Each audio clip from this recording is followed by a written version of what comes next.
Hello, hello, friends. This is Becky with Becky Budgets, just coming on here to go ahead and do our September week 1 budget. Can anyone believe that it's already September? It's amazing. To be honest with you, it's been really hot here in Colorado, so I'm excited for it to be fall. But that being said, let's go ahead and get started with our next week budget. So this week I'm going to go ahead and do our budget for September 1st.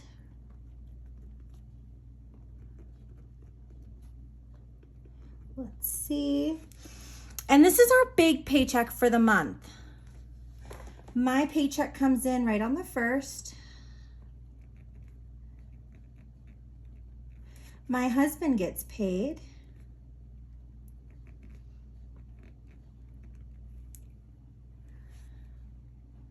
The money from my dad comes in, and this week we are going to be using money from savings.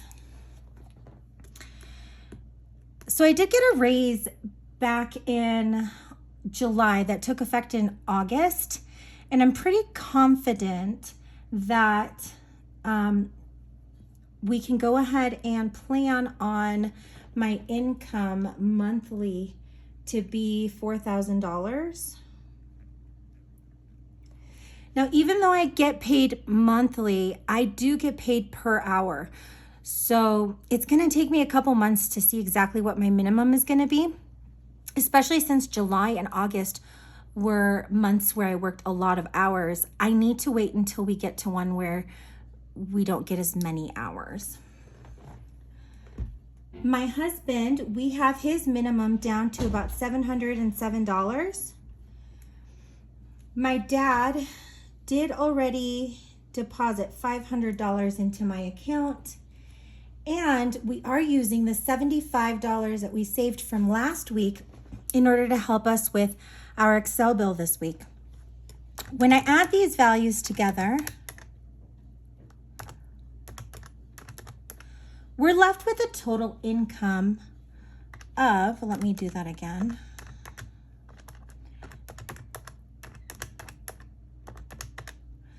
This looks more like it.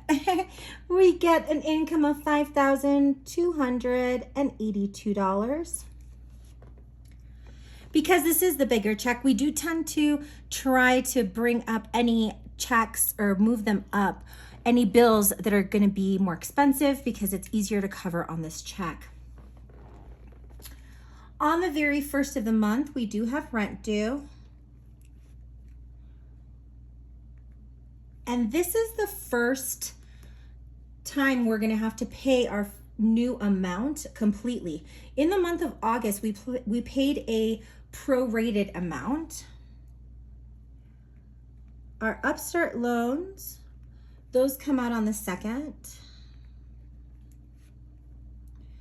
Then we've got our car insurance, also on the 2nd.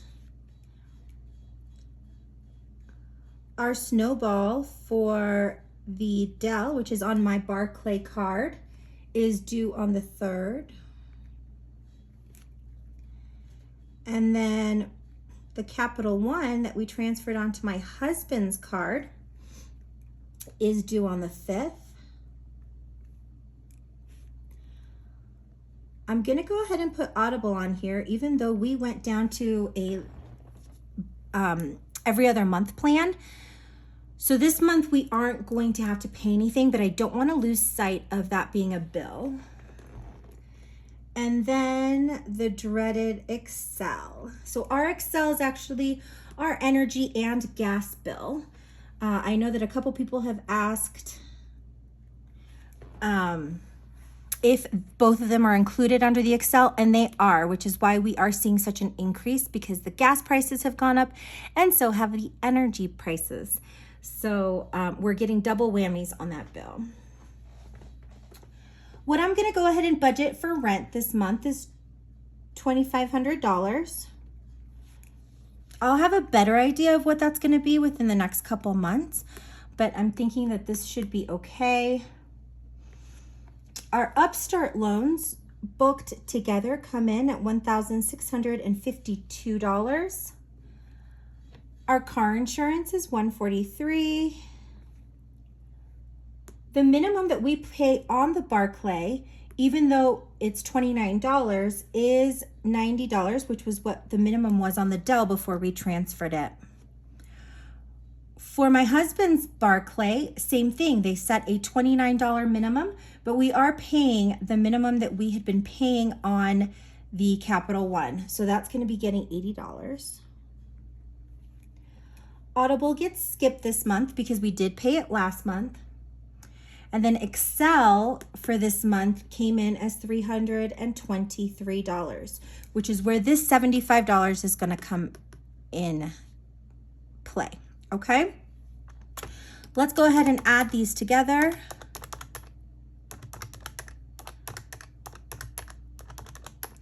That's going to give us a total. Let me go ahead and count that once more.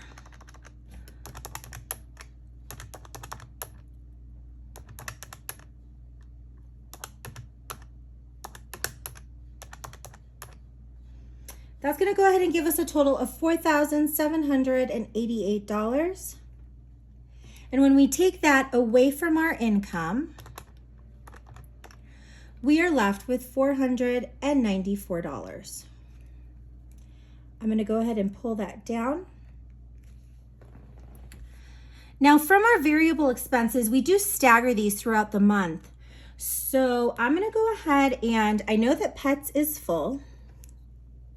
I need to stay pretty conservative with this amount because my 52-week challenge, which gets paid monthly since I'm on a monthly pay, is going to be $185 this month. That being said, I'm going to go ahead and put $100 into food. It is a 4-week month, so we do have to add another $300 to that. And I'm going to skip gas, hubby, me, and eating out, and fill the $50 towards miscellaneous, which is always something I like to do first thing in the month. That's going to leave our variable expenses to $150.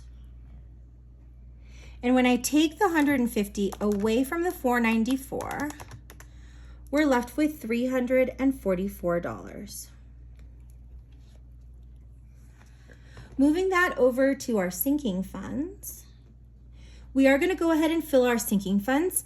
As I mentioned in my paycheck update video, we are still counting on the money that we put into medical to help us, and in emergency to help us with the IVF payment that is going to be due within the next couple weeks. So medical is going to get its weekly $25. Vet, household, car maintenance, and gifts get $15 each. Vacation will get its $5. Renter's insurance and car registration get $3 a piece. And then emergency gets the last $4 to round all of that up to $100. When I take the $100 away from our leftover, we're left with $244.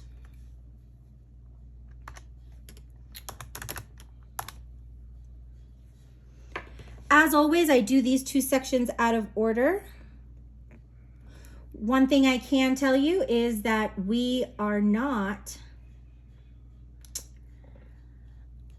putting anything extra towards our snowball, but I have a feeling we're going to run out of space down here. So let's go ahead and fill this section out first. We've got the 52-week number 1, which is the one in my account. 52-week. Oh, I got a little frog in my throat. 52-week number 2, which is in my husband's account. We are also counting on this money for the IVF payment, which is why I'm not halting them. A spot for the 20-pound challenge. A spot for buffer. And what I'll do is I'm going to move up the IVF up here to see what it's going to get as any extra for this week. 52-week number 1 is going to be $185. My husband's 52-week number 2 is going to be 35. We're on week 35, which is amazing to me that we're this far into the year. I never go ahead and budget for the 20-pound challenge or for the buffer right off the bat. So 185 plus the 35 is going to give us a total of 220, which means that we need at least $220 in order to fill our 252-week challenges.